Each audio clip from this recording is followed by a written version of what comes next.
Hey everybody, welcome to Bones Collector. Today on Bones Collector we're going to start a new series, my top 100 board games for 2021, and I'm so excited about doing it, and I wanted to roll one out because we're getting ready to go on vacation and I'm going to be gone for a week or so, and I wanted to get one of the videos done and out to you guys before I left. So it's going to be a little while in between the next one. I apologize for that, but we need to go up and see my daughter in Ohio, and I miss my grandson and her and her family, so I can't wait to go up there and see them. But I wanted to get one of these videos out to you. Now, I want to talk a little bit about how I made this list, because it's very important that you understand what this top 100 is. First of all, I think it's the best 100 games that you can get. I feel that way after thousands of hours of playtime with Lori and I sitting down at the table playing these games over and over again to decide which ones we want to keep in our library. And so there's some reasons or some characteristics or some facets of board gaming that are not present in this list. And I want to talk about that for a minute. First of all, we have nothing to do with the board gaming industry. Nothing to do whatsoever. We receive no free games. I don't get paid in any way. This is just purely a product of our own initiative and ambition and passion for board gaming. So I wanted you to understand that. We're not on Patreon asking people for money. We don't put ourselves on Kickstarter asking people for money. We don't do this for money. A lot of board game reviewers out there feel that they need to get paid for their time. Hey, that's okay, I guess, if that's what you want to do. We're just doing this as a hobby. That's why I'm doing this before I go on vacation. I just got done mowing the grass. Like a lot of you, I have a life. And because of that, board gaming is just a hobby for me. And I have a job that I go to. I don't do this for a job. And I just want to share it with you. And I feel like because of that, hopefully you can trust in my opinion, because I'm not doing this to profiteer. So I just want to say that right up front. All of the games on this list play great at the two-player count. If there's a game on here that isn't true about, or that I feel like it might play better at 3 or 4, or that I've played it at 3 or 4, I'll tell you. Most of these games I have not played other than at two-player with my wife Lori. I just want you to know that right up front. And there are no games in this top 100 that are player elimination. You know, there's a lot of things in life that are annoying, and that's one of them for me. Board games where a player is eliminated during the game, and hey, you go watch TV, and the rest of us will be out here for another hour having fun. I just think that's a terrible way to enjoy this hobby. I have no desire to play games that have player elimination, and I don't own any. And none of these top 100 games will use an app.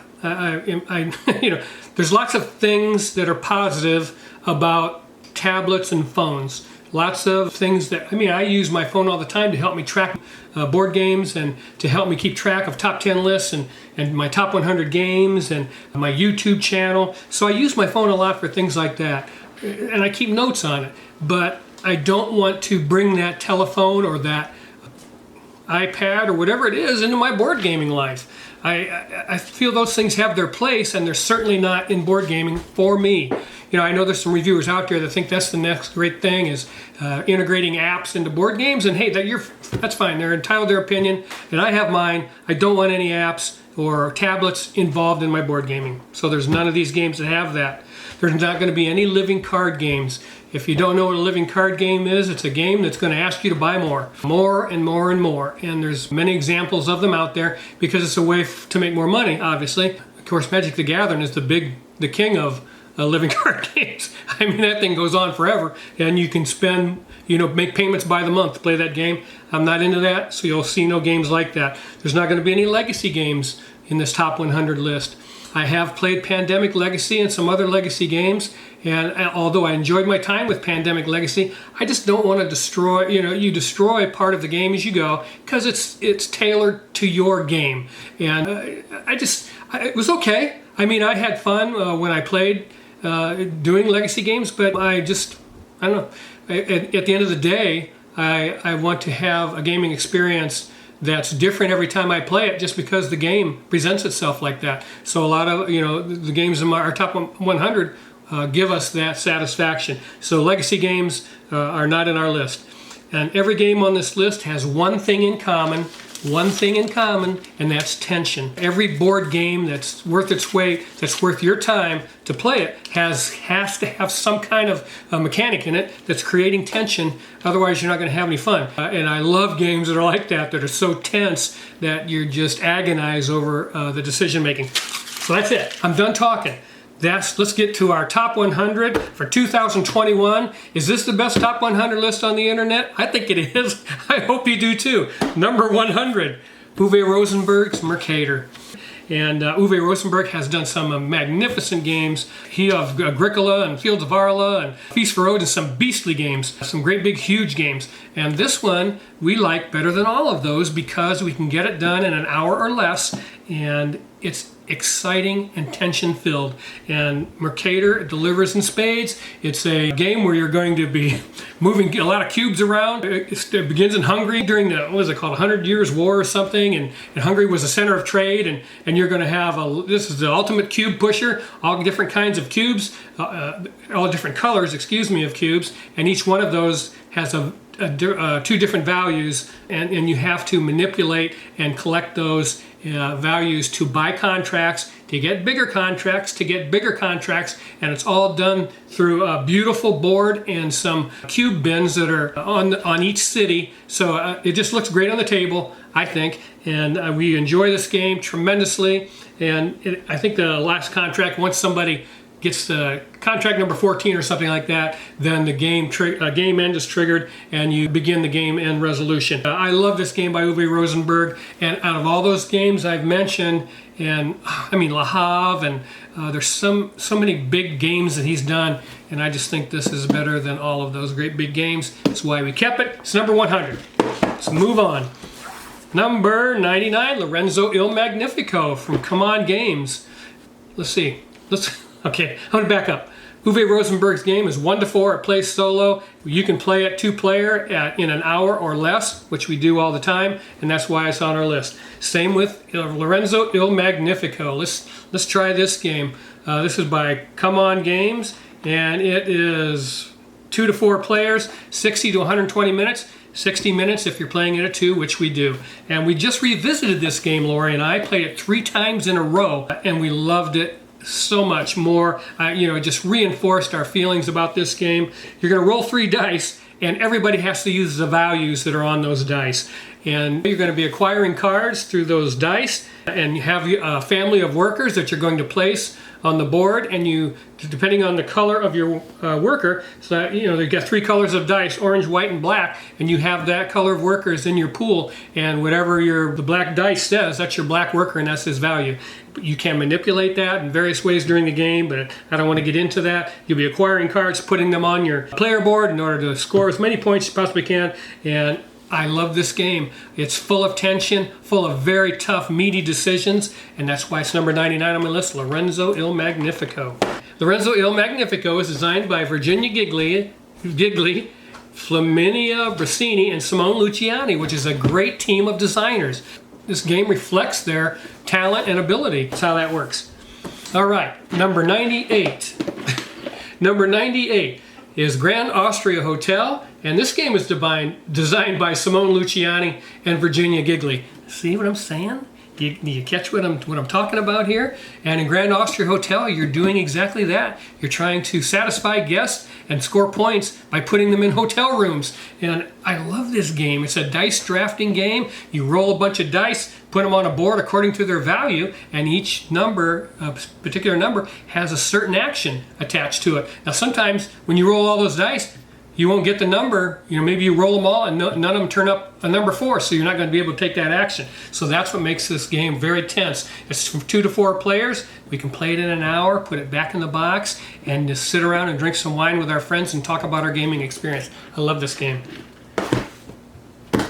97 by Bezier Games and Scott Caputo, Whistle Stop. I love Bezier Games. Ted Alspach, I believe, is the guy that owns Bezier Games. He designed Suburbia, and he does a magnificent job with his games, and this is no exception. Whistle Stop is one of my favorite games from Bezier, for sure. And we enjoy playing it. It's about trains, and you're going to build a network of train tracks across from east to west, and score your points when you get west. It has little wooden trains, and you're going to spend coal and whistles to move and lay down tiles as you go across, pick up shares in other companies to score points, and then once you get out west, you get to score some bonuses depending on how fast you get out there, because the first one out there gets the best ones. But it's according to how you build that route. And I love this game. I love train games, first of all. This game is for 2 to 5 players. And again, we play it in an hour, put it back in the box, and talk about our gaming experience and how wonderful it is. That's Whistle Stop from Bezier Games.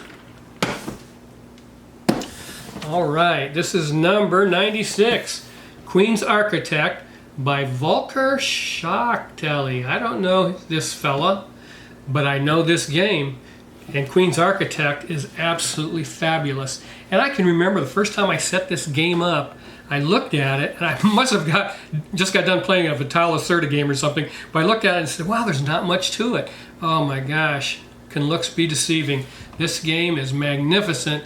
It's full of tough decision making, and you're going to hire workers to try to construct a new royal palace for the queen. Yeah, that's what you're doing. You're hiring workers to try to build a palace for the queen, and hiring those workers is so tricky. They're on a market board, and each space on the market board has a different work value on that particular tradesman that you're hiring. And so you have to take that tradesman and put it on your, it's like a Windrose a little bit in Steffenfeld. You have to put it on your star in that work value that you took it off the market board at. And so it can only do so much work. And once you use that particular worker, it spins and it either becomes less valuable or more valuable. And you have to plan for that constantly in this game. And that's why I love this game. You know, I've had this game for a long time. Let's see, this came out in 2016, and so I've had it for a little while, and I really, really enjoy this game. Queen Games does a terrific job with their production, and I hope you've played this. It's wonderful. Queen's Architect. And 2 to 4 players, 10 and up. Again, all these games, and unless I tell you, we'll play in an hour. All right, number 90, that was 96. Number 95, Shipyard. Shipyard is a game designed by Vladimir Suchý, and Vladimir has done some amazing games, and a lot of you have probably played his games. Pulsar 2048, I think, Last Will. I think he's got a new one, Pragny Ragni, or I can't say. I'm trying to think what else he does. I think he's got a new one called Messina 1347. I think that's him. I haven't played that game, but it looks interesting. But this is my favorite game by Vladimir Suchý, and I played some of those other games.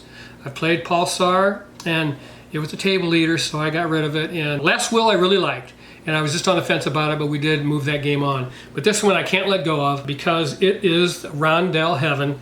Again, this game plays in an hour for 2 to 4 players, and I think you're working 4 rondels, and that is so agonizing because they're all tied in with each other. And so you're moving around those rondels thinking, what's going to be the best thing for me to do? And you're building a ship, and you're putting different pieces on that ship to score points for when you go out for a test run. So that's Shipyard by Vladimir Suchý. A very tense affair, a lovely game. I'm in love with this game.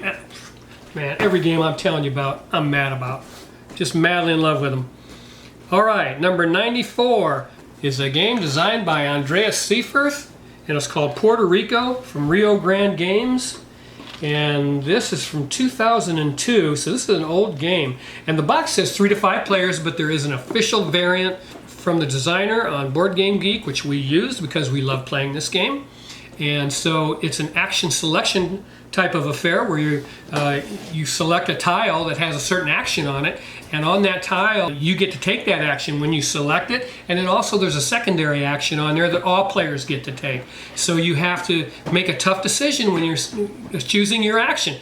What do I want? What do I need? What do I want to do? What do I want to accomplish in the future? And do I want to give my opponent that secondary action because I can see it's going to help them? I mean that right away at the beginning of your turn, you've got some tough choices to make. This game's been around so long; it's a classic.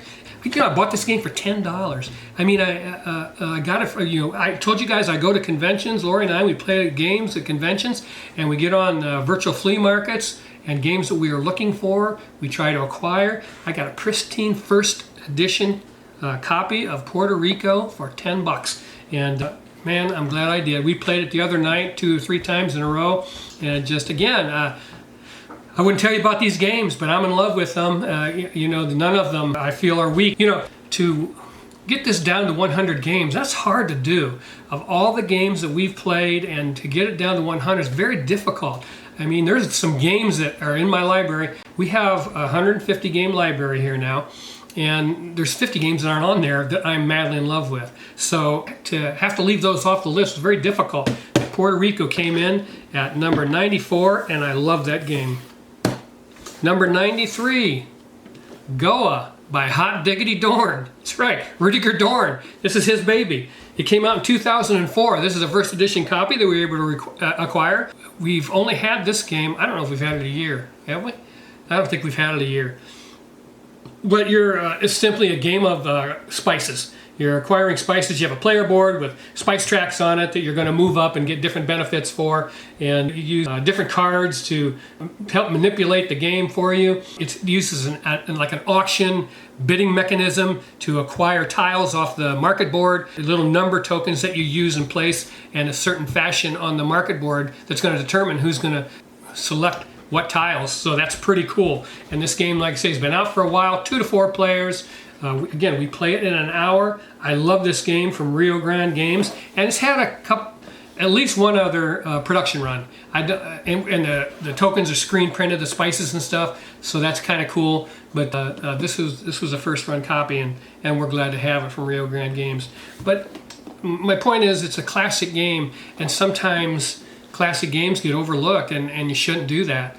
Once you play Goa or games like Puerto Rico, you're going to understand why they're classic. And a lot of times, games that come out now are, in my opinion, a little bit diluted, and they get away with it. They're not as sharp, they're not as quick, they're not as challenging from start to finish as games like Puerto Rico and Goa. And so you got to kind of really keep your eye open for that kind of thing.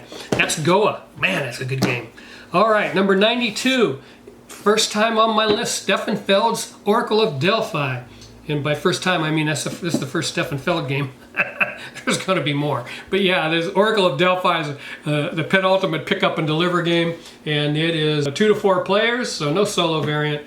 And Lori and I played this in an hour. And Zeus has asked everybody to complete 12 tasks. And it has a modular board that you're going to sail around trying to complete these different tasks, and you use it through a dice mechanic, which is wonderful. And I love this game. I play it constantly. We enjoy it so very much. And the only thing, it's kind of a weird theme for Stefan Feld. I mean, he does a lot of games about cities and real world stuff. And this was kind of a departure for him, Oracle of Delphi. But the themes, I'm okay with it, and it's beautiful. You got wonderful dice in there that you're going to roll and help you decide what actions you can take. And I don't know, there's nothing in this game that would make me ever think that I could ever get rid of it. It's by Tasty Minstrel, by the way, so that's kind of, I feel like I should mention any of the games by Tasty Minstrel you may not see. I hear they're having financial problems. To get a copy, if you don't have a copy, might be difficult right now. But yeah. Oracle of Delphi, pick up and deliver at its best by Stefan Feld, the best board game designer in the world. All right, now we're down to 91 already. This game is by Stefan Dora and Ralph Zerlin, and it's called Milestones, published by Stronghold Games. This game came out in 2012, so it's an older game. When I first got this game, I watched Rahdo play it, I believe, way back a while ago. And I thought, you know what? I really liked that game. And so I think Cool Stuff here in town put it on sale. It was ridiculous. I mean, like 11 or 12 bucks. Something ridiculous. And they were obviously blowing it out and getting rid of it. And I picked it up, and Lori and I have played it, and it is wonderful. Ralph Zerlin, again, a very good board game designer. Stefan Dora, a very good board game designer. They teamed up, and they were really tough. But you'll hear Ralph Zerlin's name on this list again, so I wanted to tell you about this game. But this game in particular takes place on your player board, and that's kind of strange because it's a rondel fashion thing where you're going around your player board hiring workers, and every time you make a loop around that player board, you hire workers, and then you go, and the bottom of your player board, you're going to be taking actions according to the workers that you have hired. And then once you get to the end of that track, you have to fire somebody. And that hurts, man. I mean, I've talked about this game before in the video. When you are manipulating that player board and you have to fire one of those workers, that hurts. And money is so tight in this game. You get $1 to keep those tiles in order. Those workers have a value on them, and you have to keep them in order to get that $1. To get $1 at the end of that particular hiring phase, and because you're going to need it to spend to take actions. So it's really, really tense. And then on the board itself, the main board, you're going to lay fences and put markets down to score points according to how you lay all that down. It's a fabulous game. I mean, it's a Euro style game, and is it dry? Yeah, but it's magnificent because it toys with your brain, and that's what a great board game design does. It kind of massages those synapses in your brain and make you think really hard. I love this game, Milestones. Okay, that's it for the first video of my top 100, my ultimate top 100 board games. I know some of you have played these games and probably can appreciate and understand where I'm coming from, but those games are magnificent. That's my first 10. I'm in love with those games. Any one of those games is better than anything I ever played when I was a kid. I mean, they're so fantastically designed. And again, the designers of those games are people that are worth noting when they come out with something new. So yeah, that's the first ones. I'm gonna try to get the next video out after vacation as soon as I get home, and I will see you next time on The Bones Collector. I love every one of you. Keep on board gaming. It's the best hobby on the planet. And make sure you like this video, move it up there. That way everybody gets to see the ultimate top 100 list. And that's what this is. I'll see you next time on The Bones Collector. Bye-bye.